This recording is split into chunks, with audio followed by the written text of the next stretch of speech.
La Bible dit que Jésus nous a envoyés comme des brebis parmi des loups. Il y a aussi quelqu'un qui a dit, si vous n'avez pas de loup dans votre vie, peut-être vous n'êtes pas une brebis. S'il n'y a pas de loup dans votre vie, peut-être qu'il n'y a pas de brebis. S'il n'y a personne qui se moque de toi, s'il n'y a personne qui te trouve bizarre, s'il n'y a personne si certains ils t'évitent pas, peut-être tu n'es pas en train de briller assez fort. Il faut briller. Et il faut savoir que quand c'est comme ça, les gens vont te regarder bizarrement. Mais ça va être un témoin. Tu deviens témoin automatiquement. Alors c'est ça notre rôle. Et c'est ça notre identité de sacerdoce royal. Nous devons représenter le royaume de Dieu et nous devons aussi faciliter la réconciliation des hommes à Dieu. C'est vraiment ton rôle. Quand tu viens ici le dimanche, quand tu viens ici prier, tu n'es pas ici simplement pour toi-même. Si tu penses cela, j'ai envie de te dire, tu es encore dans la phase de olé. Dieu te restaure pas seulement pour toi-même. Il te restaure pour deux groupes de personnes. Pour la génération auquel il t'a mis responsable, si tu es parent par exemple, ou si tu es oncle ou tante, ou prof ou quoi, mais simplement juste toi, en tant que personne, enfant de Dieu, tu es responsable de ta génération. Et aussi tu es responsable de la génération qui va te suivre. Quel est l'héritage que tu veux laisser? La Bible dit qu'un homme sage, il laisse un héritage pour son enfant et ses petits-enfants.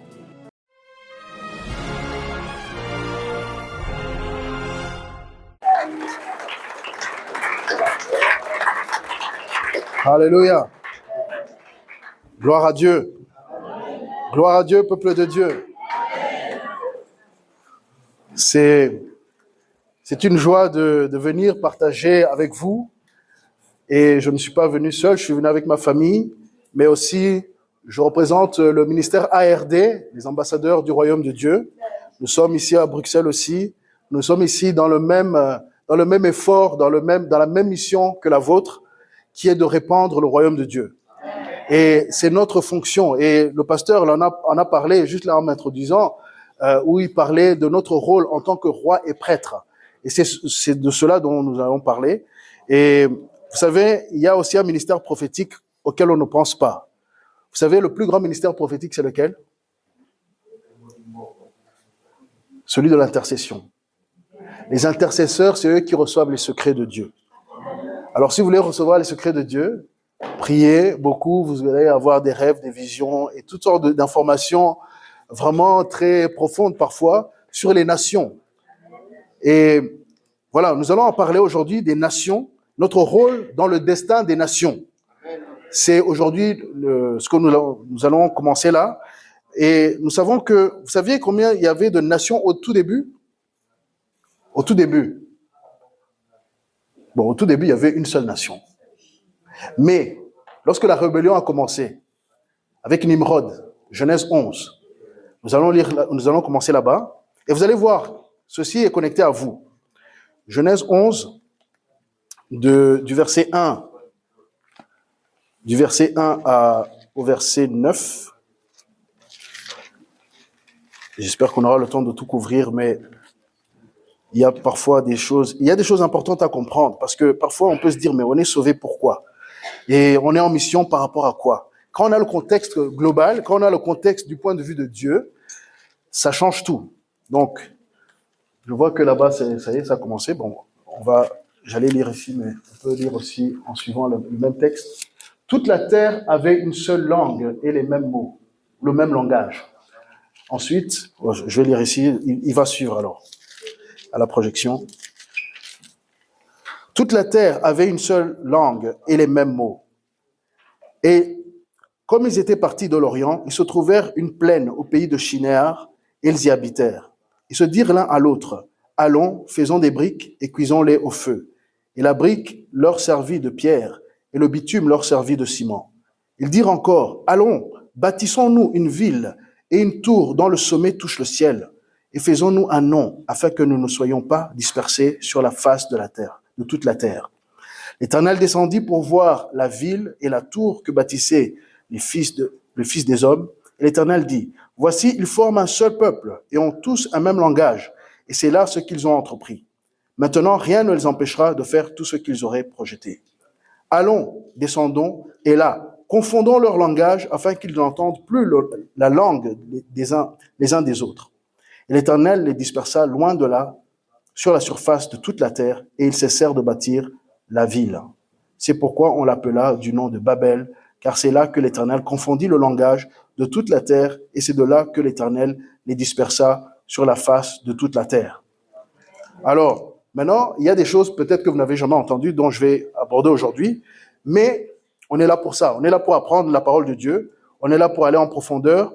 Allons à Deutéronome 32. Et je ne sais pas si parmi vous avez des versions anciennes ou bien originales ou bien la Septante, par exemple. Deutéronome 32, 8. Ah, voilà, très bien.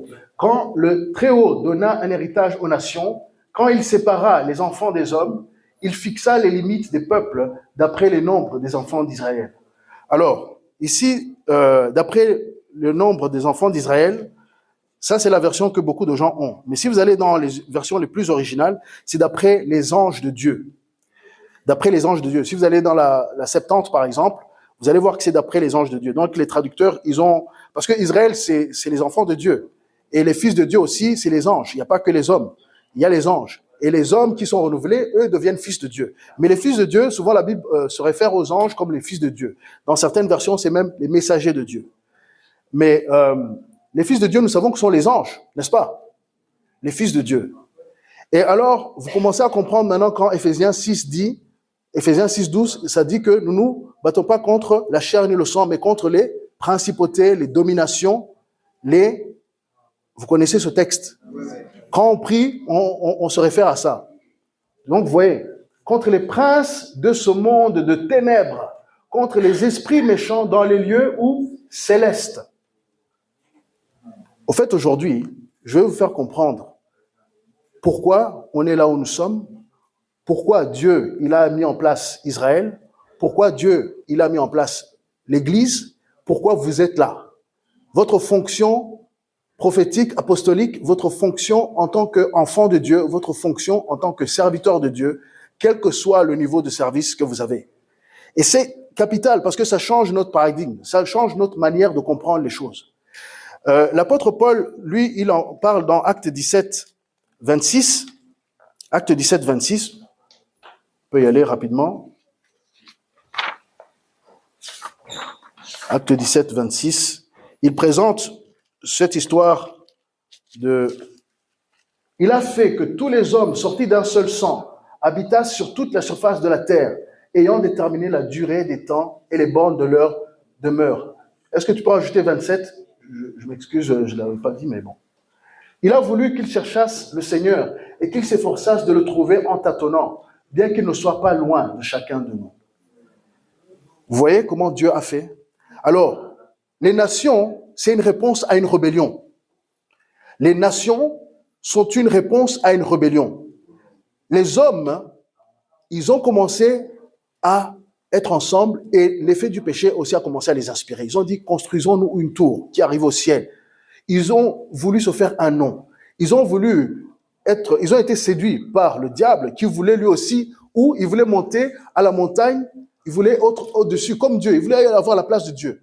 Et quand il a été chassé, il est venu sur la terre, il a inspiré les hommes à avoir la même pensée. C'est une pensée de rébellion. Alors les nations, le fait que nous parlons des différentes langues, le fait que nous avons des cultures différentes, viennent du fait que Dieu a fait cela pour ralentir la rébellion, pour que les hommes ne puissent pas se mettre ensemble, sauf si c'est dans le Seigneur. Et voilà pourquoi, et vous savez que nous allons à la Pentecôte. La Pentecôte, c'est quoi? C'est lorsque maintenant le Seigneur, encore en haut, d'en haut, il envoie son esprit et nous sommes tous infusés du même esprit. Et nous avons un langage nouveau. Nous parlons en langue en particulier, mais aussi il nous donne le don des langues.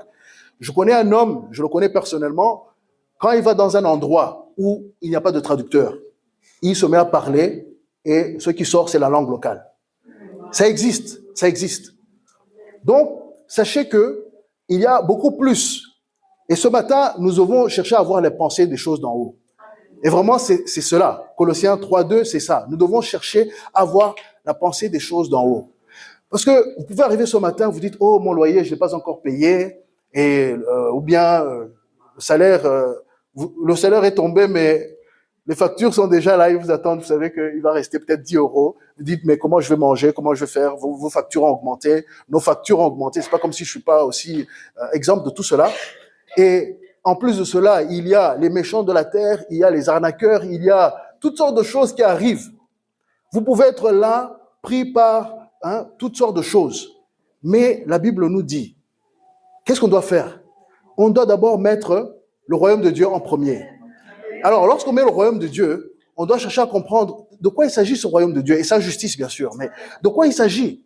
Parce que ce royaume de Dieu qu'on cherche, qu'on sert, qu'on loue le Seigneur, et tout ça c'est merveilleux, c'est parfait. Mais si on n'a pas tout le contexte, on peut être démotivé parfois. On peut être démotivé.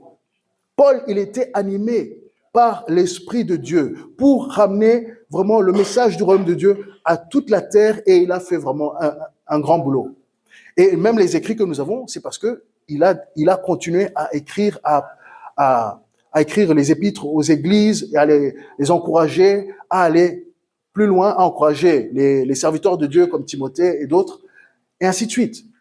Donc, nous avons un ministère qui est un ministère d'expansion. C'est un ministère qui doit prendre des territoires. Pourquoi? Les territoires, Dieu, quand il a puni les hommes, on l'a lu au début, quand il a puni les hommes, il les a séparés. Il y avait 70 nations. Quand il les a séparés, il y avait, au tout début, il y avait 70 groupes. Maintenant, il y a plus de 6000 langues. On dit qu'il y a à peu près 6000 langues sur la terre. Donc, de 70 groupes, on est passé à 6000 sous-groupes. Par exemple, si vous regardez, c'est pour ça que vous voyez que dans certaines régions, il y a les mêmes effets, où il y a les mêmes pensées, la culture qui se ressemble. Chez les Asiatiques, il y a certaines cultures qui se ressemblent. Chez les Africains, il y a certaines cultures et mœurs qui se ressemblent, même si les langues ne sont plus les mêmes exactement. Mais si vous allez en Afrique australe, il y a des mots, vous allez aller chez les Zoulous, il y a des mots que vous allez comprendre. Si vous êtes du Rwanda, par exemple, ou du Burundi, ou les langues bantoues en général. Et puis après, il y a eu les mélanges, bien sûr. Et la Belgique, c'est un bon exemple des mélanges. La Belgique, c'est plusieurs nations qui sont intégrées dans une nouvelle nation qui a été construite. Mais même dans ces nouvelles nations qui ont été faites par les hommes, et même en Afrique, nous avons aussi cela, où vous savez comment l'Afrique, les nations ont été dessinées. Ce n'est pas, ça a été dessiné à Berlin, ça a été choisi à Berlin. Toi, tu vas prendre cette part. Ils n'ont pas considéré les peuples qui étaient là. Non. Mais, quoi qu'il se passe, Dieu va utiliser les nations pour sa gloire. On le sait. Mais il y a tout un travail. Et voilà maintenant où nous, l'Église, nous rentrons dedans. Et c'est pour cela qu'il faut comprendre ce paradigme. C'est pour cela, nous savons aussi qu'il y a certaines cultures, ils sont forts dans certaines choses, d'autres sont forts dans d'autres choses. Et c'est lié aux principautés qui sont là. C'est lié à la manière de faire, à la culture ancienne, mais aussi à la culture qui se transmet jusqu'à aujourd'hui. Et certaines cultures ont besoin d'être transformées ou bien même d'être carrément bannies. Il y a eu des civilisations. Quand on commence à comprendre ces choses, on comprend pourquoi il y a eu des civilisations. Il y a des civilisations où ils faisaient des sacrifices humains ouvertement. Bon, aujourd'hui, on le fait de manière cachée. Même en Europe, il y a les sacrifices humains. Peut-être on l'appelle autrement, ça s'appelle l'avortement. Il y a des rites qui, même la Bible en parle. Qu'est-ce qui s'est passé lorsque Salomon a commencé à marier plein de femmes? Lui aussi, il a été pris vers les dieux étrangers. Et ça a amené un jugement sur le pays. Ils ont été séparés. Il y a toutes ces choses qui se passent. Et des fois, on se demande, mais pourquoi nos pays sont ouverts à toutes ces idées? C'est parce qu'il y a un combat dans les lieux célestes. Il y a un combat dans les lieux célestes, et quand on n'est pas conscient de cela, même nos prières, on va avoir du mal à prier. On va avoir du mal à comprendre notre rôle. Ça te donne le bois pour que le feu soit maintenu. La parole de Dieu, c'est comme le feu. L'Esprit de Dieu, c'est lui qui allume.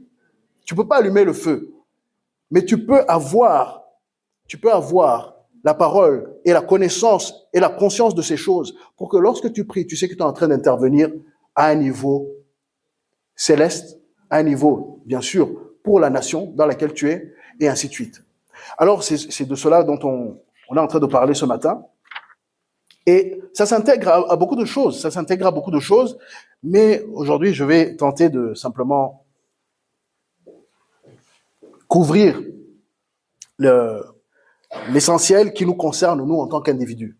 Oublie tes factures, oublie tes soucis, oublie, comme disait le pasteur, oublie les problèmes que tu as à la maison. Parce que si tu mets le royaume de Dieu en premier, les problèmes vont commencer à se résoudre.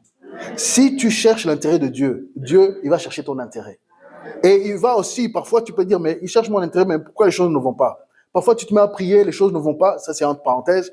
Mais en fait, Dieu, des fois, il est en train d'assainir ta vie. Il est en train d'enlever les problèmes. Il est en train de couper les relations. Les gens qui allaient te ralentir dans ton évolution, dans ton ministère sacerdotal. Nous avons tous un ministère sacerdotal. Nous avons tous un ministère de prêtre. Nous sommes des rois et des prêtres, dit la Bible. Et c'est ce que nous allons voir dans 1 Pierre 2, 9 à 10. Vous, au contraire, vous êtes une race élue, un sacerdoce royal, une nation sainte, un peuple acquis, afin que quoi? Afin que vous annonciez les vertus de celui qui vous a appelé des ténèbres à son admirable lumière. C'est celui-là, c'est qui? C'est Jésus-Christ. Ensuite, au verset 10, vous qui autrefois n'étiez pas un peuple, c'est ce qu'on vient de voir rapidement, et qui maintenant êtes le peuple de Dieu, vous qui n'aviez pas obtenu miséricorde et qui maintenant avez obtenu miséricorde. Nous sommes un royaume, nous sommes une nation. À Babel, qu'on a lu, Israël n'existait pas. Israël n'existait pas encore. Israël est venu plus tard.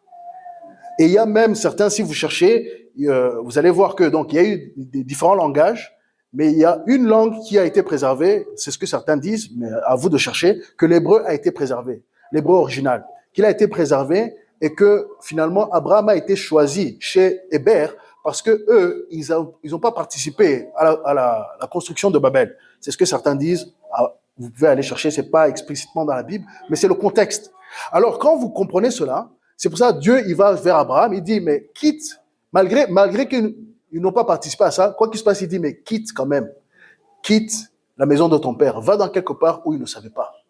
Et des fois, le Seigneur nous dit de quitter et d'aller quelque part où on ne sait pas ce qu'on va faire, on ne connaît pas encore l'adresse où on va être, mais le Seigneur te dit, non, il faut quitter.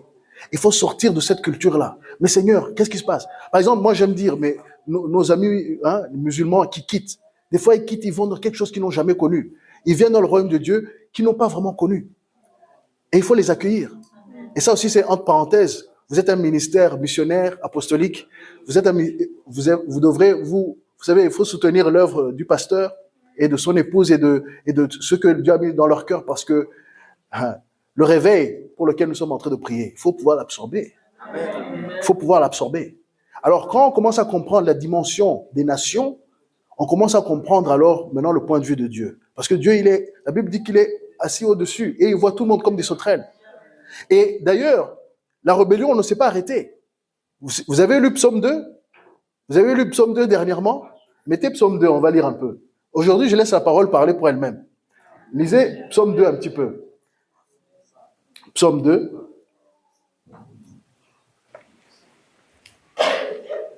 Pourquoi ce tumulte parmi les nations, ces vaines pensées parmi les peuples? Continue. Pourquoi les rois de la terre se soulèvent-ils et les princes se liguent-ils avec eux contre l'Éternel et contre son oint? Brisons leurs liens, délivrons-nous de leurs chaînes. Ça, c'est ce que les hommes disent. Continue. Celui qui siège dans les cieux rit. Dieu Père, il rit. Le Seigneur se moque d'eux. Continue. Puis il leur parle dans sa colère. Il les épouvante dans sa fureur. C'est moi qui ai oint mon roi sur Sion, ma montagne sainte. Alléluia. Je publierai le décret. L'Éternel m'a dit, tu es mon fils, je t'ai engendré aujourd'hui. Alléluia. Demande-moi et je te donnerai quoi? Les nations pour héritage, les extrémités de la terre pour possession. Alléluia. Tu les briseras avec une verge de fer, tu les briseras comme le vase d'un potier. Et maintenant, roi, conduisez-vous avec sagesse. Juge de la terre, recevez instruction. Alléluia. Servez l'Éternel avec crainte et réjouissez-vous avec tremblement. Ce psaume est merveilleux. C'est l'un de mes favoris. Parce que, peut-être vous pouvez vous dire, mais Dieu il rit, mais quand même on voit le monde comment il va mal. Mais vous savez, Dieu se réserve un jour. La Bible dit que Dieu se réserve un jour. Un seul jour, il n'a pas besoin de beaucoup. Où tout ce qu'ils ont moissonné, ils vont récolter. Tous les hommes, tous ces rois, ceux qui ont vécu dans le passé, qui ont contribué à la malédiction de leur génération et jusqu'à aujourd'hui, ils vont recevoir leur récompense. Ésaïe 63 dit, qui est celui-là qui vient d'Édom, qui vient avec sa robe qui est remplie de sang? Hein? C'est Jésus. Jésus, il vient, il va juger les nations. Alors notre rôle, c'est que le jugement de Dieu soit de manière qu'un minimum soit jugé par sa colère, mais que beaucoup viennent à recevoir Jésus-Christ.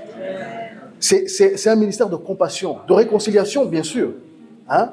Nous sommes appelés à être ambassadeurs de Christ, n'est-ce pas? Mais Jésus, il va venir, il va juger. Vous savez, on lit, mais par exemple, Ésaïe 19, Jésus va venir, il va juger l'Égypte. Qu'est-ce qui se passe en Égypte? Il faut comprendre ce qui se passe en Égypte. Qu'est-ce qui se passe dans les pays aux alentours? Vous voyez tous ces jugements qui sont dans la Bible, que Ésaïe, il dit, Ézéchiel, il dit aussi, Ézéchiel 38 et 39, ceux qui suivent tout ce qui est la fin des temps, nous sommes en plein dedans. Mais nous avons, nous, l'individu, toi, tu es à l'école, tu es en primaire, ou bien, enfin, tes enfants sont en primaire peut-être. Il faut les apprendre, leur génération, ou bien notre génération, si nous avons le temps de vivre assez longtemps, nous allons voir des choses extraordinaires et terribles en même temps. Nous allons vivre Psaume 91 en réalité. Bon, certains l'ont déjà vécu, d'où nous venons. Mais il y a la guerre juste à côté. Et j'ai envie de vous dire, et j'ai envie de dire à l'Europe, l'Europe est en train de peut-être de semer des graines qui n'ont pas envie de récolter. Ils doivent faire très attention. Parce que l'Europe qui a été un peuple, ou bien plusieurs peuples qui ont amené l'évangile partout, notamment les Anglais, mais il y a aussi en Suisse, il y a eu beaucoup de serviteurs de Dieu, en France, il y a eu quelques serviteurs de Dieu, tout ça, ils ont oublié. Et maintenant, ils sont en train de semer, ils sont en train de retourner aux anciens dieux. Ils sont en train de retourner, ou bien même à un Dieu qui est eux-mêmes, l'humanisme. Et l'homme ne peut pas se sauver lui-même. Donc, voici le problème. Et en plus, l'Europe, le problème que l'Europe a, et l'Occident, pas seulement l'Europe, vous voyez ce qui se passe aux États-Unis en ce moment, le problème que l'Occident a, c'est quoi? C'est qu'il n'y a plus de frein.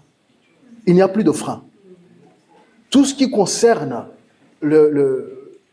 tout ce qui concerne l'agenda qui est anti-Dieu, c'est-à-dire celui qu'on lit dans Romains 1, aujourd'hui, on est en train de le mettre en avant. L'homosexualité, les LGBT, maintenant il y a même pire. C'est tout ce qui est transgenre. Qu'est-ce qui se passe? C'est des puissances. Et c'est pas quelque chose de nouveau. Les gens pensent que c'est du nouveau. Que le christianisme, ou bien que la Bible, c'est des choses anciennes. C'est des choses qui ont existé dans le passé. Jésus aussi, il a parlé des eunuques. Vous savez, il y a des esprits qui agissent. L'esprit de Jézabel qui amène le désordre. Ça, c'est quelque chose d'ancien. En Inde, les eunuques existent. Les hommes qui deviennent, soi-disant, on parle d'un troisième genre là-bas. Mais c'est ancien. Ça, c'est les principautés de l'Orient qui viennent. Et vous voyez, par exemple, la Belgique, qui est un conglomérat de nations, finalement, c'est-à-dire que nous venons de plusieurs nations. Il y a maintenant aussi l'OTAN qui est ici. Ça, c'est un accord de nations. Hein. Il y a l'Union européenne qui est ici. Et aussi, vu que l'OTAN et l'Union européenne sont là, qu'est-ce qui se passe? Tous les ambassades de la Terre aussi sont par ici. Parce qu'il faut négocier, il faut faire des transactions. Mais quand ils viennent, ils ne viennent pas tout seuls. Ils viennent avec leur roi, avec leur Dieu. Ils viennent avec leurs esprits. Vos voisins, parfois vous pouvez avoir des rêves bizarres. Parce que vous êtes en train, l'esprit en vous, l'esprit de discernement, il est en train d'agir, parfois vous ne le savez pas. Pourquoi? Vous êtes en train de détecter des choses parfois qui sont de vos voisins. Vous ne savez pas ce qu'ils font, à qui ils prient, et ainsi de suite. C'est chargé. Mais alors, qu'est-ce que nous devons faire? Ça, c'est pour vous donner le contexte. Il y a beaucoup d'activités. Le prince de l'air, ça c'est le diable. Il a pris, et partout où Dieu, il a segmenté les nations, donc il y avait 70 nations, plus ou moins, hein, il y avait 70 nations, il a établi des anges, des archanges, ou bien des anges. Il y a le prince de Perse, par exemple, dans Daniel, vous savez ça, et ainsi de suite. Il y a des principautés. Et il y a des territoires. C'est pour ça que quand vous allez en vacances, vous pouvez ressentir des choses qui sont complètement différentes de là où vous êtes ici. C'est pour ça que certains, où ils se trouvent, vous avez déjà entendu beaucoup de gens qui disent « Ah non, à Bruxelles, c'est trop chargé. C'est chargé, c'est chargé. Ah, le ciel est fermé, et ainsi de suite. » Mais pourtant, nous parlons en langue, nous louons le Seigneur, l'Esprit de Dieu travaille, il y a des guérisons, il y a tout ça. Alors, qu'est-ce qui se passe? Non, c'est-à-dire que Dieu vous donne, là où il y a les ténèbres, là où les ténèbres ont augmenté, la grâce a surabondé. N'est-ce pas? Alors, C'est simplement que eux, ils ont l'habitude dans une autre juridiction céleste, ils ont autre chose, ils vivent autre chose. Nous aussi, si on va là-bas, on va détecter d'autres choses. Quand vous voyagez, c'est là où vous le sentez. Vous sentez des choses différentes si vous êtes sensible spirituellement. Et il faut être conscient de cela. Vous allez quelque part. Vous devrez prier pour comprendre, Seigneur, qu'est-ce que tu veux que je fasse ici? Même quand vous allez en vacances. La Bible dit, il n'y a rien qui se passe au hasard. Même l'envie d'aller en vacances et d'aller quelque part. Vous allez détecter des choses. Priez pour l'endroit là. Laissez quelques gouttes de lumière là. Laissez des prophéties, des paroles qui vont venir détrôner ces principautés. Venez en aide à l'assemblée des saints qui est là. En prière, parce que des fois, vous pouvez rencontrer personne. Vous savez, il y a des mystères. Mais aujourd'hui, vous savez où se trouve le pays où il y a le plus de conversions, ou bien en pourcentage? Devinez, quelqu'un essaye. L'Iran. C'est en Iran. Il y a un gros travail que le Seigneur est en train de faire. Vous savez, le Seigneur, il a toute autorité. Il nous envoie, mais parfois il s'envoie lui-même. C'est le premier apôtre. Et il a juridiction. Tu sais, c'est un homme et c'est Dieu aussi. Rien ne peut se passer sur la terre s'il n'y a pas un homme qui est concerné. Alors quand il ne trouve pas d'homme qui y va, qu'est-ce qu'il fait? Il commence à aller dans les rêves des gens. Ils ont des rêves et puis, d'une manière ou d'une autre, il permet à quelqu'un d'arriver à donner l'évangile. Parce que Dieu ne fait pas de raccourci non plus, mais il informe. Et il y a beaucoup de choses qui se passent dans ces pays. Nous devons prier. Et ils viennent aussi chez nous. Enfin, voilà, je suis en Belgique, c'est chez moi maintenant aussi. Donc, ils viennent ici. Nous devons aller vers ces gens-là. Je dois regarder le temps. Oups. Alléluia. Je veux vraiment que nous comprenions notre rôle de roi et prêtre. Nous avons vraiment un rôle de roi et prêtre, sacerdoce royal. Nous sommes appelés à réconcilier les gens avec Dieu. Nous qui avons été réconciliés avec Dieu, nous devons dire les vertus de Dieu. Nous devons rappeler aux hommes qu'ils sont de la race de Dieu, quelque part. Même si on a été déchus, nous sommes de la race de Dieu. Et si vous avez la preuve, ce n'est pas juste mes paroles, c'est Acte 17, 29. Nous sommes de la race de Dieu. C'est le même texte, c'est dans le même passage, plus ou moins qu'on a lu tout à l'heure, que quand Paul expliquait, il expliquait aux gens qui ils sont vraiment. Il expliquait aux Grecs. Mais aujourd'hui, on doit expliquer aux Belges, en Flandre, en Wallonie, ici à Bruxelles, toutes les personnes qui viennent dans vos écoles. Et il ne faut pas avoir honte, parce que c'est les réalités. Et les gens, lorsque la vérité commence à fonctionner, ils vont se rappeler de ce que vous avez dit, même s'ils se sont moqués de vous. Les gens, des fois, qui se moquent de vous le plus, c'est ce que Dieu va saisir. Ne soyez pas découragés. Quand ils se moquent de vous, ne soyez pas découragés. Ça va, parce que quand ils se moquent, ça fait, vous savez, c'est merveilleux. Quand ils se moquent, ça s'emprunte dans leur vie. Quand quelqu'un t'ignore, c'est une chose. Mais quand quelqu'un se moque, ça veut dire qu'il a entendu et il y a une réponse. Le fait qu'il a entendu, c'est rentré. La graine est rentrée. Maintenant, il va se moquer. Mais un jour, il va commencer à se rendre compte qu'il y a un problème. Il y a un problème dans ces nations. Qu'est-ce qui se passe? Ah, maintenant, toutes les nations disent, ah, mais vous restez à la maison. Vous ne faites pas ceci, vous faites comme ça. Si vous asseyez, le virus ne passe pas. Ou bien, en France, hein? Ou les choses comme ça. Je ne veux pas amener trop de polémique tout de suite ou quoi. Ce que vous avez fait, c'est votre choix avec Dieu. Mais, quand le monde entier dit, tous, vous restez à la maison. Nous restons tous à la maison. Les amis, on est en train d'être préparés. L'ennemi aussi a ses plans. L'ennemi aussi a ses plans. Mais je veux vous encourager ce matin. Allez, d'abord, Acte 19, 29. Nous sommes de la race de Dieu. Ainsi donc, étant la race de Dieu. Et ça, c'est les humains en général. Oups. Là. Étant la race de Dieu, nous ne devons pas croire que la divinité soit semblable à de l'or, à de l'argent ou à de la pierre, sculpté par l'art et l'industrie de l'homme. On dirait qu'il est en train de parler au XXIe siècle. Les amis, aujourd'hui, nous avons ces outils-là, nous avons ces technologies, et il y a bien sûr, chaque fois maintenant que les technologies sortent, il y a un engouement. Vous avez vu les gens, quand il y a le iPhone qui sort, ils vont même camper devant le magasin. Hein? Qu'est-ce qui est écrit là? Sculpté par l'art et l'industrie de l'homme. L'homme est ingénieux au mal, dit la Bible. Donc, les choses sont devenues les dieux. Les choses, l'attention notre attention. Je ne dis pas qu'on ne doit pas les utiliser. Non, on est en train d'enregistrer et on est en train de, vous pourrez réécouter. Donc, c'est utile. Mais il ne faut jamais que ça prenne la place de Dieu.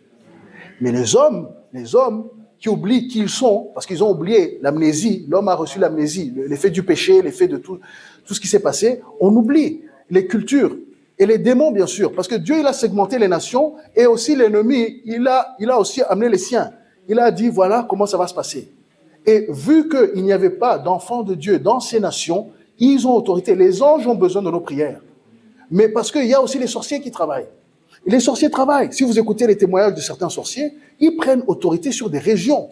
Et ils envoient dans les églises, quoi? Des hommes, des intrus, des gens qu'ils vont corrompre pour corrompre l'assemblée de Dieu. La Bible dit que Jésus nous a envoyés comme des brebis parmi des loups. Il y a aussi quelqu'un qui a dit, si vous n'avez pas de loup dans votre vie, peut-être vous n'êtes pas une brebis.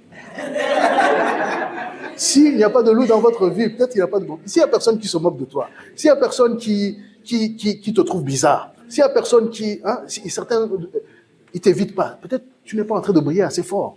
Il faut briller. Et il faut savoir que quand c'est comme ça, les gens vont te regarder bizarrement.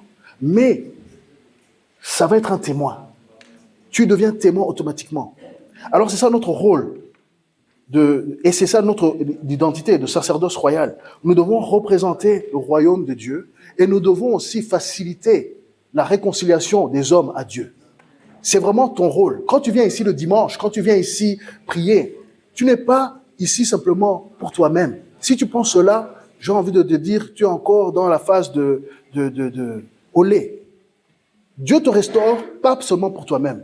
Il te restaure pour deux groupes de personnes. Pour la génération auquel il t'a mis responsable, si tu es parent par exemple, ou si tu es oncle ou tante, ou prof ou quoi, mais simplement juste toi, en tant que personne, enfant de Dieu, tu es responsable de ta génération. Et aussi tu es responsable de la génération qui va te suivre. Quel est l'héritage que tu veux laisser? La Bible dit qu'un homme sage, il laisse un héritage pour son enfant et ses petits-enfants. Donc, il faut maintenant penser en génération. Dieu travaille toujours en génération.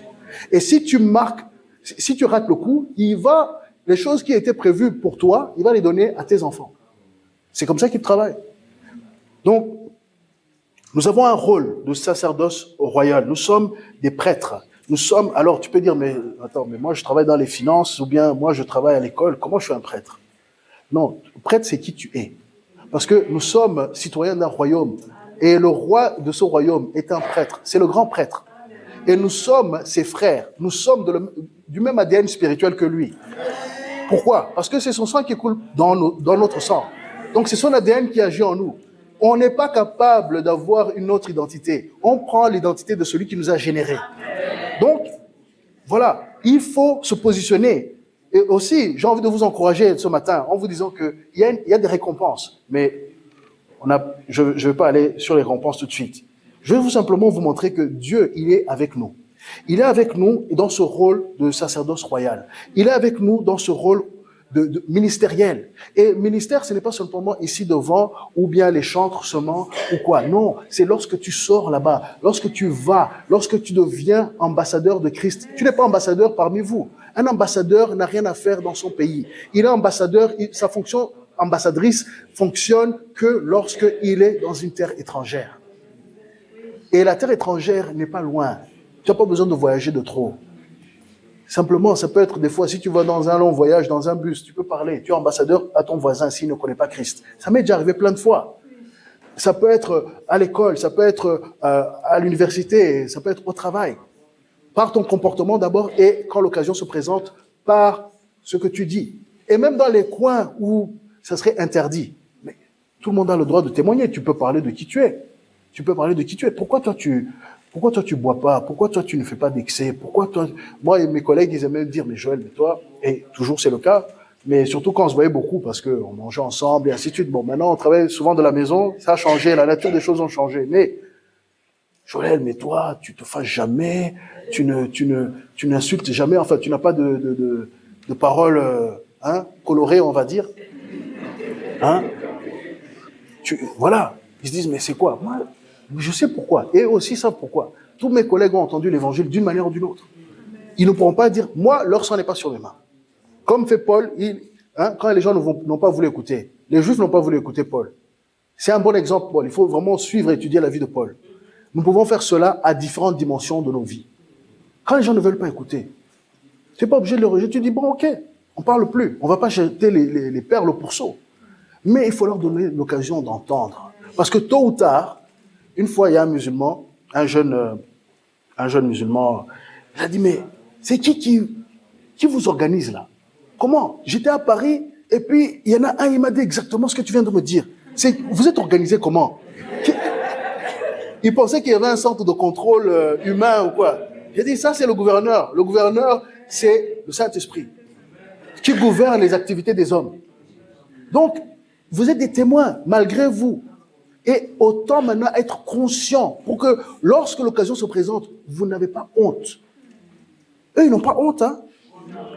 Vous habitez peut-être pas à Molenbeek, moi j'habite à Molenbeek, mais les amis, là on vient de finir, il y a eu le Laïd. Mais les magasins étaient fermés.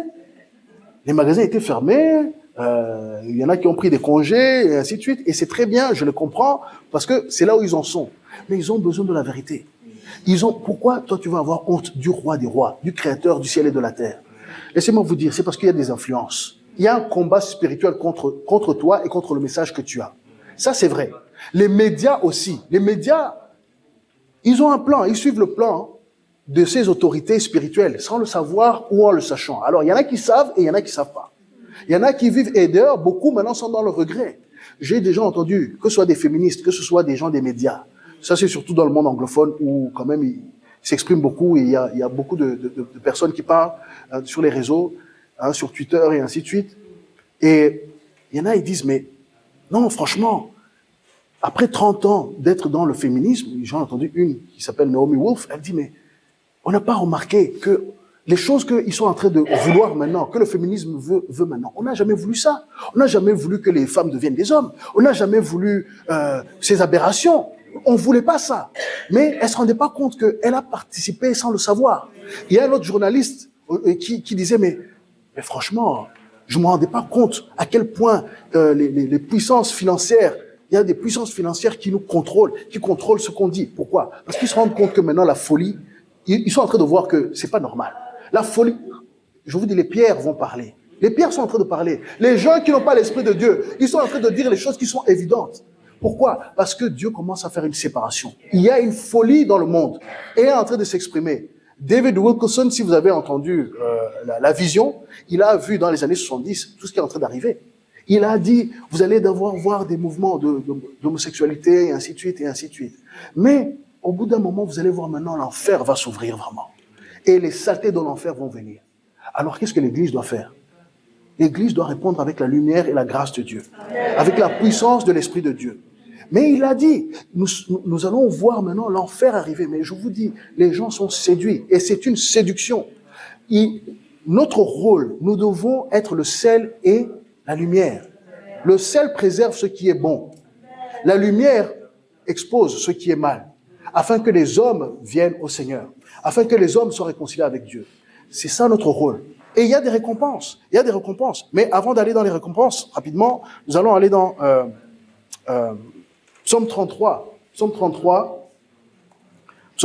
versets 8 à 10. Et ça, c'est un encouragement parce que toute la terre craigne l'Éternel, que tous les habitants du monde tremblent devant lui. Continue. Car il dit, et la chose arrive, il ordonne, et elle existe. L'Éternel renverse quoi? Les desseins des nations. Il anéantit les projets des peuples. Les desseins de l'Éternel subsistent à toujours et les projets de son cœur de génération en génération. Vous fonctionnez, nous fonctionnons d'un niveau de victoire. En fait, les nations ou les principautés qui gèrent ces nations, eux, ils ont prévu, ils ont fait un complot. C'est ce qu'on a lu dans Psaume 2. Ils inspirent les rois de la terre à aller contre Dieu et son oint. Son oint, c'est qui? C'est Christ et indirectement, c'est nous, parce que nous sommes en Christ maintenant. Alors, quand vous voyez que les lois commencent à être liberticides, vous n'avez plus le droit de parler. Quand vous voyez que, vous ne pouvez plus, au Danemark, vous ne pouvez même plus prier pour les gens pour la délivrance. Surtout sur les plus jeunes. Vous ne pouvez plus. Tu peux plus prier pour la délivrance. Tu peux plus. Alors, la solution, moi je dis, il faut prier pour la délivrance, mais sans toucher les gens. Tu pries et tu chasses les démons sans toucher, et à la limite. Mais c'est devenu interdit. Il y a des lois, l'ennemi est malin. L'ennemi, il prend son temps, il prend son temps. Il doit travailler rapidement. Alors, je vous parle de tout ça parce que nous sommes dans une situation où aussi Dieu travaille. Jésus l'a dit, mon Père travaille, alors je travaille. Et nous devons travailler aussi. Alors, qu'est-ce que Dieu est en train de préparer? Dieu est en train de préparer une grande moisson. Et dans cette église, ce qui me plaît, c'est que la vision de cette église, en tout cas la vision missionnaire et apostolique, elle est merveilleuse. Nous savons qu'il y a un réveil. Et un réveil va amener beaucoup d'âmes. Beaucoup d'églises sont pris par les problèmes des factures, les problèmes des hommes, au lieu d'avoir la pensée sur les choses d'en haut, sur le royaume de Dieu. Dieu, il détient les richesses du monde. Il peut même faire qu'un homme qui est roi, il peut toucher son cœur. Il dit qu'il détient le cœur des rois dans ses mains. Alors, ce qui se passe, c'est que, vu que les nations sont rebelles à Dieu, alors Dieu aussi leur donne des rois qui sont méchants. Et ça amène toutes sortes de désastres, ça amène des mauvaises décisions, ça amène toutes sortes de choses. C'est ce que nous voyons maintenant dans beaucoup de pays occidentaux, où on pensait que, là, la culture judéo-chrétienne était là, mais maintenant ils sont en train de rejeter ça. Ils sont en train de devenir pire qu'avant. C'est des réalités. C'est triste, mais c'est des réalités. Et pourquoi? Parce qu'ils sont en train de récolter les mauvaises semences qui sont passées. Et ça se passe rapidement. Il suffit d'une ou deux générations. Avant, ici, il y avait la crainte de Dieu. Même s'il y avait des scandales ou quoi, dans l'église, et l'église catholique en particulier, mais quand même si c'était l'église catholique qui avait prédominance, ou bien prééminence, ils avaient la parole de Dieu d'une manière ou d'une autre. Tu pouvais avoir accès à une Bible. Ce sont des réalités. Alors toi, tu es ici, tu te dis, mais Joël, tu nous parles de tout ça, mais c'est très bien. Alors, tu veux que je fasse quoi? Moi, je te dis, positionne-toi. Prends position. Déjà, tu dis, l'ennemi ne va pas m'influencer. Alors, pour qu'il ne t'influence pas, c'est facile à dire, mais comment ça se passe dans la réalité? Parce que aussi, la Bible dit qu'il y aura l'apostasie. Et comme j'ai dit, si tu n'as pas de loup, spirituellement ou physiquement, dans ta vie, peut-être que tu n'es pas une brebis. Peut-être que tu n'es pas, tu es caché. Hein? Tu es caché. Non, la Bible dit que la lumière, on doit la faire briller. Et aujourd'hui, il n'y a jamais eu autant d'opportunités pour amener l'évangile partout. Il n'y a jamais eu autant d'opportunités qu'aujourd'hui. Via Internet, via, tu peux écrire, tu peux faire des blogs, tu peux simplement témoigner, et Dieu, je vous ai dit qu'il prépare une grande moisson. Il y a 1 milliard d'âmes qui vont venir. Il y a beaucoup aussi qui vont quitter. Mais plusieurs prophètes l'ont vu. Qu'il y aura un mouvement de l'esprit dans la fin des temps. Il y aura un mouvement de l'esprit qui va faire que les nations vont être secouées, comme au début. Sauf que la pluie de l'arrière-saison est mieux que la première. Donc la Pentecôte, la première Pentecôte, où il disait, mais ces gens qui sont venus, qui ont renversé la terre ou bien les villes, ils sont venus, ils ont tout transformé. Ils sont venus, ils ont chamboulé notre culture, en d'autres mots. Ils sont venus, ils ont transformé. Et alors, il y en a qui disent, mais non, le christianisme, il détruit tout. Mais non. Le christianisme, il préserve ce qui est bon et il enlève ce qui est mauvais. C'est tout ce qu'il fait. Parce que Dieu, c'est un Dieu de compassion, d'amour, qui veut que les hommes réussissent, qui veut que les hommes soient dans la liberté. Ça, c'est notre rôle. Alors, c'est ça. Il faut saisir cela. Il faut saisir cette réalité, l'intégrer, intégrer la parole de Dieu. Comme j'ai dit, il faut avoir le bois pour que quand l'esprit vient, il puisse te motiver. Il faut avoir les pensées sur les choses d'en haut, dit la Bible. Sur les choses d'en haut, pour que tu puisses aller de gloire en gloire. Pour que quand tu pries, non seulement tu pries, tu penses que c'est juste des minutes de... La prière n'est pas toujours marrante pour tout le monde. La prière n'a pas toujours le goût pour toi. Pourquoi? Parce que tu n'as pas laissé assez l'Esprit de Dieu agir en toi. Le Saint-Esprit, qu'est-ce qu'il vient? Il vient et, au bout d'un moment, il te donne la force. La force que tu n'avais pas. Tu es fatigué, et ça m'arrive aussi, tu es fatigué, tu peux même oublier de prier ou quoi, mais la grâce de Dieu est là. Mais quelle est la condition de ton cœur? Vous savez, David, il a été un pécheur quand même. Je pense qu'ici, personne n'a commis le meurtre. Mais David l'a fait. Hein? J'espère qu'il n'y a pas d'adultère parmi vous. David l'a fait. Et si vous êtes dans cette situation, débarrassez-vous de cette situation. Cherchez le Seigneur, demandez pardon. Mais pourquoi Dieu dit que David était selon son cœur? Parce que David, malgré toutes ces bêtises qui sont liées à sa nature de pécheresse, il n'a jamais été vers d'autres dieux. Chaque fois, il courait vers Dieu. Il dit, Seigneur, non, je suis comme je suis, mais c'est toi mon Dieu. Lisez les psaumes. Des fois, il va parler, il va dire ses ennemis qui me cherchent ou quoi, mais mon Dieu. Il pêche. Et puis il dit, non, mais Seigneur, mon Dieu. Il retourne toujours vers Dieu. Donc, tant que tu retournes toujours vers Dieu, je ne dis pas que c'est une excuse pour aller faire, parce que Paul, il a dit, alors est-ce que la grâce de Dieu est une occasion de pécher? Non, jamais. Que Dieu nous en préserve, il dit. Mais, il faut intégrer cette réalité de ton identité. Il faut intégrer cette réalité d'être roi et prêtre. Et il y a des récompenses. Je ne sais pas si vous avez déjà parlé du millénium ici. Si vous avez déjà parlé du millénium. Vous savez, et ça c'est juste un petit encouragement avant de m'arrêter, il y a des récompenses. Dieu, il en parle, enfin Jésus en a beaucoup parlé. Si vous voulez connaître la charte du royaume de Dieu, vous allez lire Matthieu 5, 6 et 7, et vous allez lire aussi, pour comprendre maintenant le fonctionnement du royaume de Dieu, vous allez lire Matthieu 13 et... 13, je pense que c'est tout 13 et 14. Vous allez comprendre le fonctionnement du royaume de Dieu. Et vous allez comprendre le système de semer et récolter, bien sûr, mais aussi il y a les récompenses. Tu es en train de semer pour l'éternité. Tu es en train de semer pour, non seulement j'ai dit tes enfants, si Jésus ne revient pas tout de suite, mais aussi tu es en train de semer pour toi-même dans l'éternité. On sera tous heureux au ciel. On sera tous heureux, mais on ne sera pas tous les mêmes. On n'aura pas tous la même brillance. On n'aura pas tous les mêmes robes.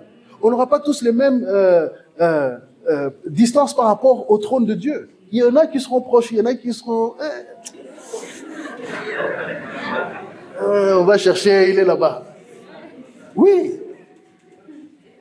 Il y a ce qui est bien, c'est que Dieu est bon. Tout le monde sera heureux. Mais il n'y aura pas de jalousie. Tu vas voir quelqu'un avec plusieurs robes ou bien des couronnes et ainsi de suite. Et chaque chose sera liée à un témoignage. Sera lié à une action qui a été faite. Et Dieu, alors il ne juge pas comme nous, c'est ce qui est bien.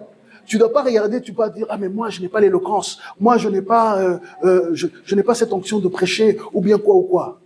Mais qu'est-ce que tu sais faire avec tes mains? La Bible dit, qu'est-ce que tu sais faire avec tes mains? Qu'est-ce que tu sais faire? Tu as le don d'hospitalité. Aujourd'hui, le don d'hospitalité, maintenant on met les gens seulement dans les hôtels ou quoi. C'est pas mauvais, mais tu peux savoir accueillir les gens. Tu peux avoir le sourire. Vous savez, parfois, tu dois sourire par la foi. Tu dois sourire par la foi. Il ne faut pas faire le sourire hypocrite. Non, moi je te dis sourire par la foi. Pas le sourire hypocrite. L'intention du cœur est très importante. Dieu juge les cœurs. Pourquoi tu es en train de sourire? Mais qu'est-ce qui t'arrive? Toi, tu souris, tu es là. Pourquoi?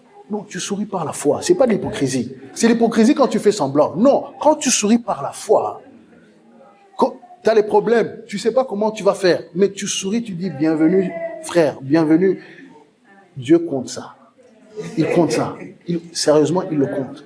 Il est le juge, c'est lui le juge des intentions. Nous ne sommes pas appelés à juger les intentions.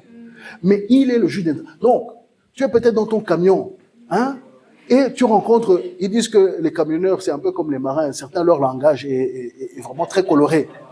Donc, mais j'ai des amis camionneurs.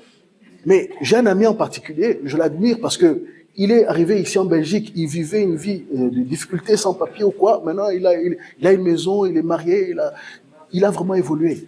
Mais ce que j'ai aimé chez lui, il est comme David, cet ami-là.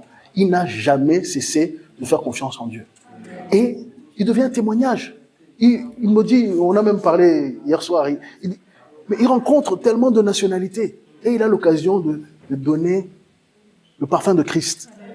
À sa manière, bien sûr. Donc, ne regarde pas ta condition. Dieu va te juger selon ce que tu as été donné, selon tes capacités physiques, émotionnelles et spirituelles. Il va te juger. Il y a quelqu'un qui a eu une vision, et je vais vous dire ça, les récompenses de Dieu. Il a eu une vision, il a vu un grand pasteur. Sur la terre, c'était un grand pasteur. Mais là au ciel, là, c'était le temps de donner les récompenses. On a amené le feu de Dieu dessus, sur tous ses travaux. Ça a brûlé. Il restait très très petit là, comme une petite bague ou une petite couronne, ou un petit rien. Et il se disait, mais qu'est-ce qui se passe? Et en fait, dans l'assemblée, il y avait une maman là. qui priait pour le ministère du gars. Lui, il pensait que c'était lui. Non, c'était les prières de la maman qui ouvraient le ciel pour lui. Et elle, bien sûr, elle a reçu beaucoup plus. Donc, c'est pas comme nous voyons. Moi, j'ai envie d'encourager le peuple de Dieu ce matin. Si tu es enfant de Dieu, ne pense pas que, il y a les grands, les prédicateurs, eux, ils arrivent à faire plus d'impact. Non, c'est pas comme ça que ça marche. Jésus, il a vu la femme là, qui a amené ses petits sous. Elle a donné la moitié de sa fortune. Elle avait quoi? Peut-être elle avait 10 centimes. Elle a donné 5. Bien même, elle a donné tout. Je ne me rappelle plus très bien, mais vous voyez de qui je parle. Jésus l'a dit, il a donné plus que tous les autres. Parce que le ciel juge le cœur. Et pourquoi? Parce que, encore une fois, nous sommes dans une étape. Nous allons vers quelque chose de plus grand. Il faut voir plus loin. Il faut voir que nous allons régner avec Christ. Nous allons juger les anges, dit la Bible. Nous allons juger les anges. Notre récompense n'est pas seulement juste les âmes qui sont sauvées ici. Et c'est très bien. Tant qu'on est sur la terre, il y a un ministère qui ne sera pas au ciel. C'est le ministère de l'évangélisation. Il n'y aura pas. La plupart des ministères que nous voyons, que nous honorons et qui sont bien et qui sont utiles parce que c'est Dieu qui les a mis en place, ils ne vont pas être utiles au ciel. Au ciel, tu n'as pas besoin de dons prophétiques. Non, tu demandes, ça vient tout de suite comme ça. L'Esprit de Dieu fonctionne entièrement à 100%.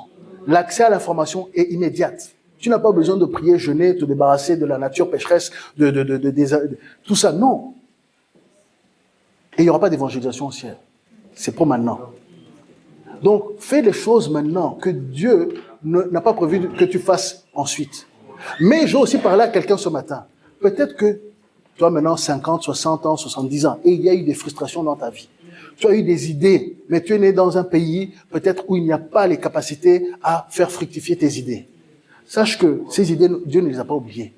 Il ne les a pas oubliées. Il y a un endroit qui s'appelle le millénium, et moi j'y crois, les 1000 ans.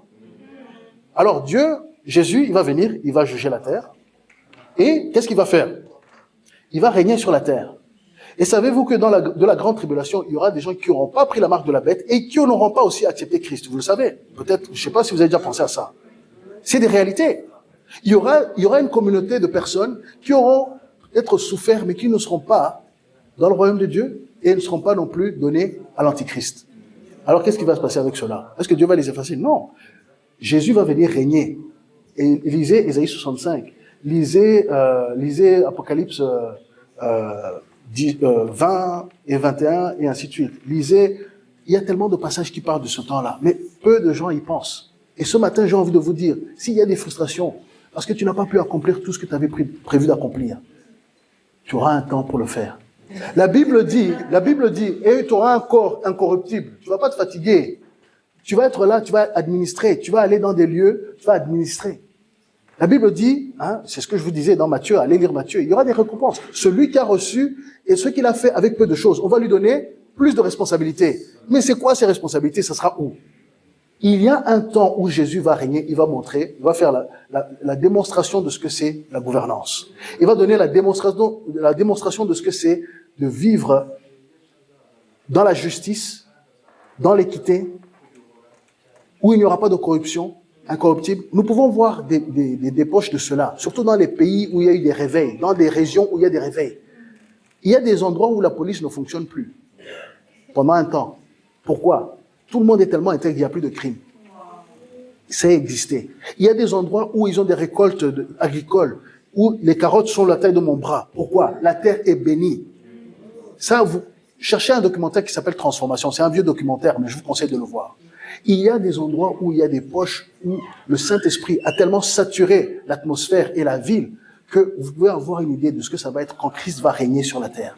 Et Christ va régner. Oui, nous allons être transformés. Nous allons être transformés, nous allons être incorruptibles, afin que nous soyons affectés dans des rôles. Il y aura Jérusalem, la nouvelle Jérusalem, qui sera là. Ça sera le centre d'administration de la terre. Pourquoi? Il a dit qu'il va faire de toute la terre son marchepied. Il va prendre tout. Il va tout prendre. Et ceux qui sont contre lui, ils n'auront pas de pluie. Si tu ne vas pas à Jérusalem dans ces temps-là, si tu n'envoies pas des ambassadeurs, si tu n'envoies pas un comité qui représente ton pays, tu n'auras pas de pluie. C'est écrit dans Ésaïe. C'est des choses, c'est des réalités qui sont devant nous. La fin du monde, c'est la fin du monde telle qu'on pense. Ce n'est pas, c'est le jugement des nations. C'est lorsque le Seigneur va venir faire table rase et maintenant établir son royaume terrestre. il y aura un royaume terrestre du Seigneur. Alors, quand tu vois cela, ce rôle de roi et prêtre, là, nous avons plus le rôle de prêtrise, c'est-à-dire où nous réconcilions les hommes avec Dieu, où nous intercédons pour les hommes, où nous amenons les familles à se réconcilier entre elles. Ça, c'est la prêtrise, où nous débarrassons les gens de leurs péchés, c'est-à-dire, la Bible dit on a le pouvoir de pardonner ou de lier et ainsi de suite. Ça, c'est quoi? Tout ça, c'est la prêtrise. Pourquoi? Les Lévites, qu'est-ce qu'ils faisaient? Les Lévites, tu amenais l'animal, tu amenais ton sacrifice et ils le sacrifiaient pour toi et il y avait un ordre. L'ordre, là, c'était l'ombre des choses à venir. Et c'est ce que nous sommes en train de faire maintenant. Dieu, il a une nation qui l'appartient. C'est la nation de rois et prêtres. Et ça ne va jamais changer. Mais la partie de régner, le roi des rois, il va régner sur quoi? Il va régner sur les nations de la terre. Dieu va vous affecter dans des nations. Il va vous envoyer dans des endroits, potentiellement. Selon ce que vous avez fait maintenant, vous aurez une récompense. Vous serez peut-être gouverneur, peut-être vous serez maire. Peut-être vous serez celui qui va... Je ne vais pas dire que vous allez balayer la rue, je ne pense pas, mais bon. Dépendant de ce que vous faites, vous allez être affecté, il y aura des récompenses. Et c'est très clair dans les Écritures, mais parfois on se dit, mais c'est quoi ces récompenses, ça sera où? On ne va pas être là au ciel en train de jouer de la flûte ou je ne sais quoi seulement. Il y aura des chantres, bien sûr. Mais c'est plus que ça. Il faut vraiment avoir la dimension de ces choses-là. Il faut vraiment regarder de loin. Et ces frustrations que tu as en toi, ces choses que tu n'as jamais pu accomplir. Certes, il y en a qui sont pour ce temps-ci, c'est-à-dire pour le temps du salut, pour que les gens rentrent dans le royaume de Dieu. Mais il y aura un temps où ça va être pour régner. Il y a des technologies aujourd'hui qui sont éteintes, fermées. Pourquoi? Parce qu'il y a des hommes impies qui veulent garder le contrôle. Vous savez que l'électricité gratuite existe? La technologie a déjà été créée depuis 100 ans par un homme qui s'appelle Tesla. Tu as juste une antenne comme tu reçois les ondes radio ou bien la technologie existe. Mais pourquoi elle ne sort pas? Parce qu'il y a des hommes qui veulent faire du cash. Oui, jusqu'à qu'ils trouvent un moyen de contrôler ce que tu consommes. Voilà, ça c'est le système de ce monde, le système corrompu de ce monde. Et les gens font toutes sortes de choses. Ils font toutes sortes de choses pour avoir juste un peu plus de contrôle sur les gens et ainsi de suite. Et ça, c'est l'esprit antichrist. Il y a l'esprit antichrist dans tous les niveaux de la société. Religieux, spirituel, technologique, tout ça. Mais l'ennemi, il veut reproduire ce que Dieu avait déjà prévu de faire. Ce que Dieu a montré aux gens. Il y a beaucoup d'inventions, comme j'ai dit, qui sont cachées, qui ont été rachetées et faire taire. Parce que l'ennemi ne veut pas que l'homme soit libre. L'ennemi ne veut pas que l'homme soit libre. Il vous veut complètement. Et même les villes, la structure des villes. Vous savez que beaucoup de ces villes, même ici en Europe surtout, vous allez voir qu'ils ont une certaine structure. C'est les maçons qui ont mis ça en place. Beaucoup de villes sont organisées de manière maçonnique. Pour ne pas dire franc-maçonnique, mais c'est ça. Donc, ils ont établi et ils travaillent. Et il y a des agents du diable, bien sûr. Pourquoi? Il les a séduits. Mais même eux, Dieu les veut. Même eux, Dieu les veut. Même eux qui nous persécutent, Dieu les veut. Nous devons, dans nos prières, dire, nous allons vider les loges maçonniques. Parce qu'ils vont venir au Seigneur. Ils vont avoir des conversions. Et ça existe. Et vous écoutez les témoignages, vous entendez. Il y a des choses, je ne vais pas dire, nous sommes le dimanche matin, ça serait pour un temps de prière peut-être. Mais il y a des choses qui se passent sur la terre qu'on ne peut pas prononcer, qu'on n'a pas l'imagination. Des choses terribles. Des choses terribles. Et Dieu voit tout ça constamment. Alors quand on dit que Dieu n'a pas la colère, si, il y a un jour de colère. Et la colère est motivée et complètement juste. Complètement justifiée. La colère de Dieu est complètement justifiée. Mais sa grâce et son amour pour nous, c'est ça qui le motive. C'est pour ça que son esprit est là. Et son esprit, il est lent à la colère. Ça fait 2000 ans qu'il est là. À nous déjà nous restaurer. Et ensuite il dit non, mais allez vers cela.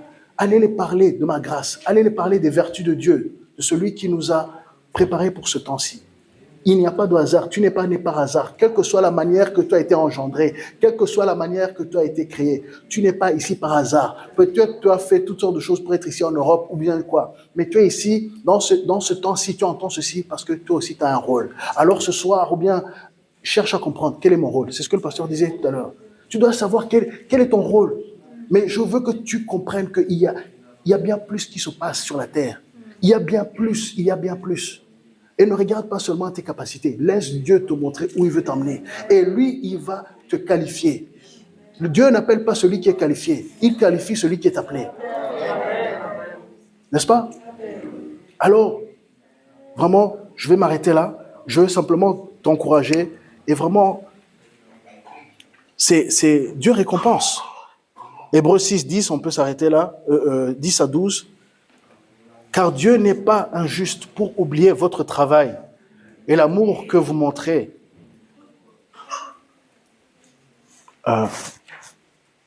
pour son nom. Car Dieu n'est pas injuste pour oublier votre travail et l'amour que vous avez montré pour son nom, ayant rendu et rendant encore des services aux saints. 11. Nous désirons que chacun de vous montre le même zèle pour conserver jusqu'à la fin une pleine espérance.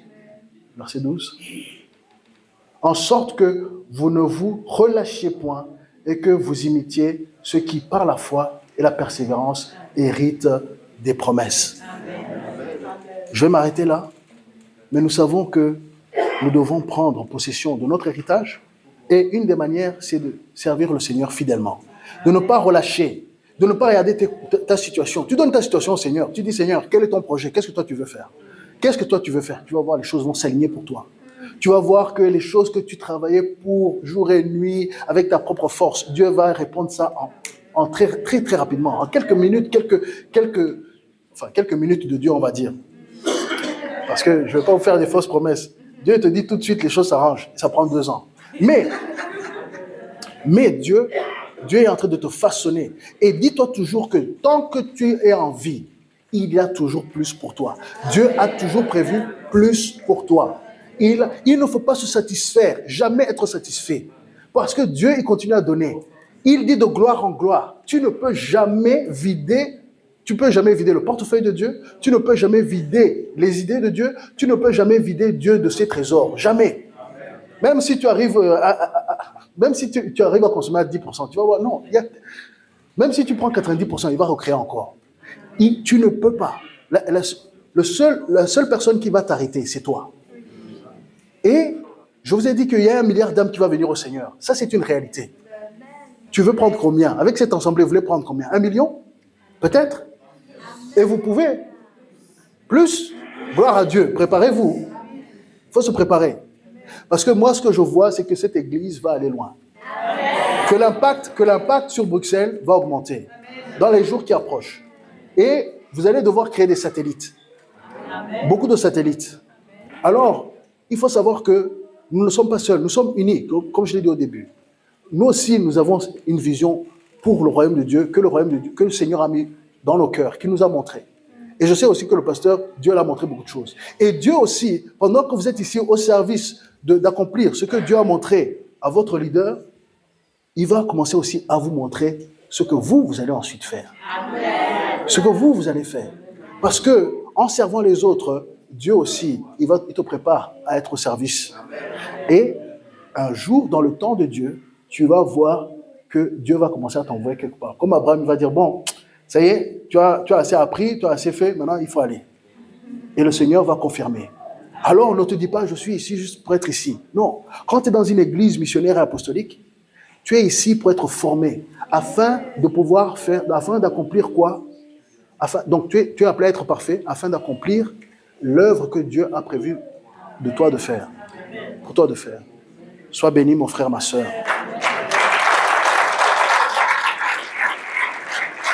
Alors, en terminant, si aujourd'hui, ça t'a parlé, et que tu te dis, mais je me suis méprisé, ou bien je trouve que c'est pas une histoire d'information, c'est une histoire de cœur.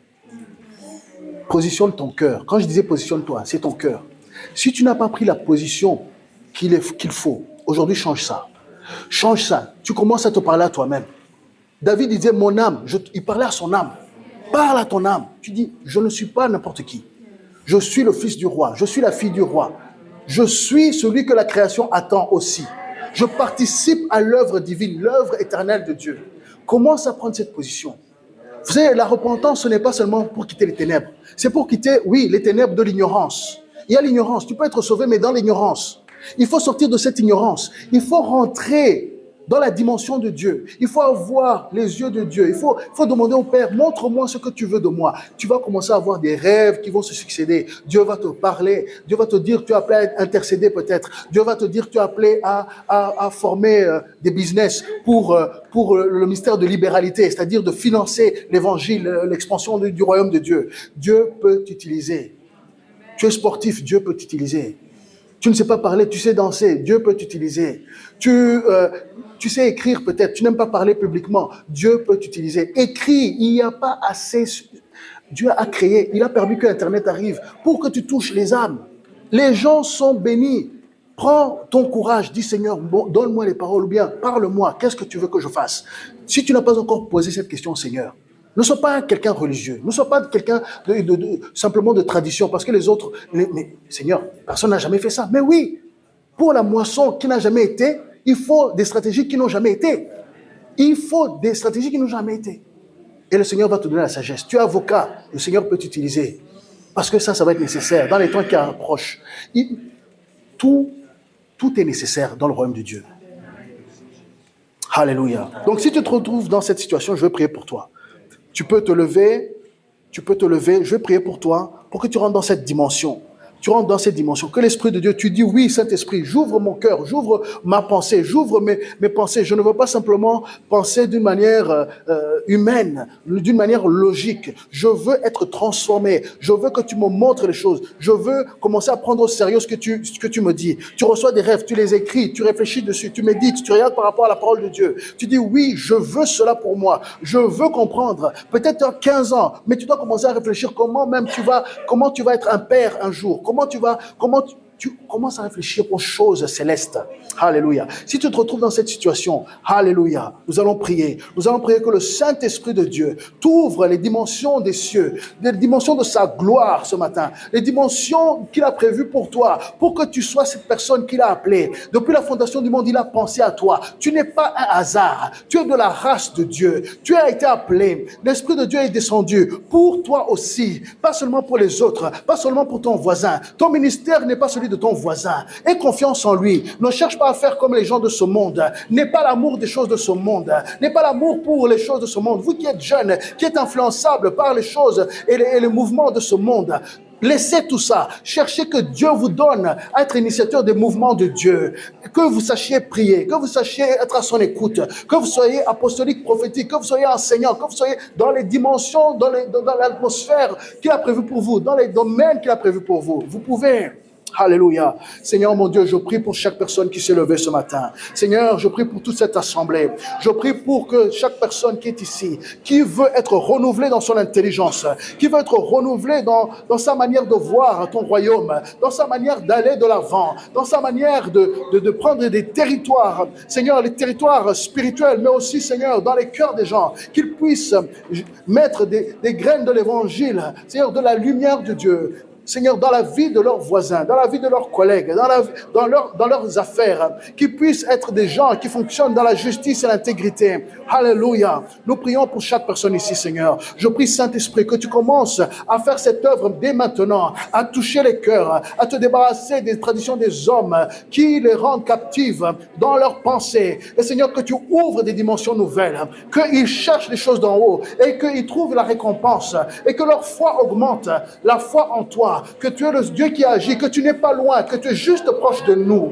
Alléluia. Je prie, Seigneur, que toi qui es éternel, mais toi qui agis dans l'œuvre des hommes, toi qui agis dans le cœur des hommes, toi qui prévois les choses à venir et qui les annonce dans les temps difficiles qui sont devant nous, dans les temps d'adversité et même parfois de persécution, que personne ne relâche, que Seigneur, tu leur donnes la force, que Seigneur, les différents ministères que tu es en train même de faire naître parmi tous ceux qui sont en train de se lever, que ce soit sur Internet, que ce soit dans l'écrivant des livres, que ce soit en faisant des films, que ce soit en intercession, que ce soit en évangélisation de différentes natures, que ce soit dans la musique. Je prie pour des albums ici. Je prie, Seigneur mon Dieu, que tu ouvres, Seigneur mon Dieu, des dimensions qui étaient fermées, les portes qui étaient fermées. Nous prions qu'ils soient ouverts au nom de Jésus. Nous prions qu'ils soient ouverts maintenant au nom de Jésus. Alléluia. Merci notre Dieu, parce que c'est toi qui as prévu les œuvres que chacun devrait faire. Et Seigneur, je te remercie. Je te remercie. Je te remercie. Alléluia. Alléluia, alléluia, alléluia. Et peut-être tu te dis, mais ma santé ne va pas. Ma santé ne va pas. Nous avons chanté tout à l'heure qu'il est Jéhovah Rapha. Nous avons chanté qu'il est Jéhovah Rapha. Jéhovah Rapha. Il est celui qui te guérit. Si tu as un problème de cœur, ce matin, mets ta main sur ton cœur maintenant. Mets ta main sur ton cœur et commence à prononcer que tu es guéri maintenant. Si tu as des problèmes dans ton corps, quel que soit le problème que tu as, si tu as des problèmes au niveau peut-être des seins, si tu as des problèmes au niveau de tes parties intimes, tu connais ce que tu as. Mais ça, c'est les choses que le Seigneur m'appelle à dire. Il y a des gens et il y a des choses, des fois, qui peuvent nous affecter et qui nous affectent bien plus qu'on ne pouvait penser. Alors, mais le Seigneur est celui qui guérit. C'est le Seigneur qui restaure. Alors, ce matin, crois en lui maintenant. Ne te laisse pas impressionner parce que le docteur a dit. Ne te laisse pas impressionner parce que la médecine, la science des hommes a dit. Certes, il y a sa place et nous respectons cela. Mais il y a ce que Dieu a dit. Et il y a ce que Dieu qui dit, je suis l'Éternel qui te guérit. Je suis l'Éternel qui te guérit. Par ces meurtrissures, tu es guéri ce matin. Commence à confesser cela dans ta vie. Commence à croire et à recevoir cela dans ta vie. Dieu peut augmenter tes jours si tu es décidé à vivre pour lui. Ce n'est jamais trop tard. Tu as 60 ans, 65 ans, 70 ans. Ce n'est pas trop tard. Parce que il y en a un, il a commencé à 80 ans. Et Dieu lui a donné la responsabilité de millions. Il y en a un autre, il a dit, je suis encore capable. Il avait 80, il a dit, je suis comme celui de 40 ans. Dieu est encore capable de t'utiliser. Tu peux voir l'heure, tu peux voir les choses. Demande au Seigneur des promesses aujourd'hui. Demande au Seigneur des promesses aujourd'hui, afin que tu vives pour les voir et les accomplir, afin que tu transformes ta génération. Prie maintenant, prie. Demande au Seigneur, Seigneur, parle-moi, Seigneur, agis en moi, agis en moi. Alléluia. Ce n'est pas trop tard pour moi. Merci Seigneur, car ce n'est pas trop tard pour moi. Merci Seigneur, car ce n'est pas trop tard pour moi. Merci car tu as des plans merveilleux pour moi. Merci parce que tu peux me restaurer, tu me restaures. Merci parce que tu me donnais, Seigneur, des idées nouvelles. Merci parce que tu renouvelles mon âme, tu renouvelles mon intelligence. Tu remplis mon âme, Seigneur, de l'intelligence céleste. Tu remplis, Seigneur, tu ouvres mon esprit pour recevoir les informations du ciel. Merci Seigneur parce que tu diriges. Seigneur, tu touches mes oreilles maintenant pour que j'entende les choses de l'esprit. Tu touches mes yeux, Seigneur, maintenant pour que je vois, Seigneur, ce que le Père est en train de faire. Alléluia. Prononce ces choses sur ta vie. Ne dis plus jamais une chose négative sur toi ou tes enfants. Alléluia. Ne dis plus une chose négative sur toi ou tes enfants. Alléluia. Oh, alléluia. Alléluia, alléluia. Alléluia. Vraiment, je répète ce que l'Esprit est en train de dire en ce moment, c'est ne dis plus une chose négative sur toi ou tes enfants. L'ennemi, il essaye de nous amasser de tellement d'informations négatives. Moi, je regarde le journal une fois par semaine, pas plus. Parce que, ne dis jamais une chose négative sur toi ou tes enfants, même quand tu les corriges. Corriger dans le sens de les motiver, de les expliquer. Explique pourquoi tu corriges l'enfant. Parce que tu es en train de préparer une génération qui va être au service de Dieu de manière extraordinaire. Et si toi, tu fais l'œuvre du diable en prononçant des choses terribles sur tes enfants, tu vas récolter des choses où ils ne voudront plus te voir. Prononce des choses de Dieu. Prononce et éduque l'enfant. Forme l'enfant. Parce que sinon, ils ont des projets pour tes enfants aussi. L'ennemi a des projets pour tes enfants. Toi, tu dois prendre le contrôle de ce qu'il entend. Les dessins animés qu'il regarde, il faut surveiller. Quand vous voyez des choses, vous expliquez pourquoi c'est mauvais. Les petits là, qui vont avoir 20 ans dans 20 ans, là, qui sont en train de naître. Vous qui allez être des mères, vous qui allez être des pères, corrigez vos bouches déjà maintenant. Ce n'est pas quand ça arrive, c'est trop tard là, où vous commencez à les dire des choses. Vous qui êtes anciens, essayez de vous réconcilier avec vos enfants qui sont difficiles. Ne jugez pas, démontrez l'amour seulement. Dieu est le restaurateur. C'est lui qui restaure, qui réconcilie. Ce n'est jamais trop tard. Ce n'est jamais trop tard. Tant que tu as le souffle de vie. Ça, c'est important. Parce que ces enfants vont amener la grande moisson. Si ce n'est pas notre génération, c'est eux avec nous. Ils vont amener cette moisson de 1 milliard d'âmes. Ils vont participer à faire des miracles qui sont bien plus grands que ce qu'on lit dans les Actes des Apôtres. Et ça a commencé déjà. Mais quand la persécution va augmenter, eux, il y en a même qui vont être des fois des martyrs. Mais ils seront tellement infusés de l'Esprit de Dieu. Alors, Les plus jeunes, choisissez bien vos choix et vos amis. Le Seigneur vous veut. Le Seigneur te veut. Et il va te bénir. Ne sois pas pressé dans l'amour. Alléluia. Le Seigneur est bon. Le Seigneur est bon. Gloire à Dieu. Gloire à Dieu. Amen. Alléluia.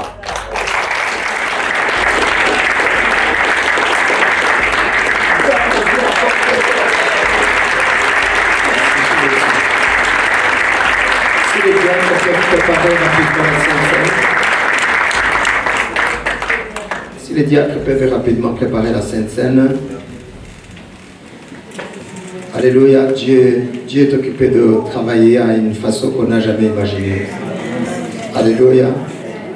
Amen. Dis à celui qui est à côté de toi, je suis l'espoir de cette nation.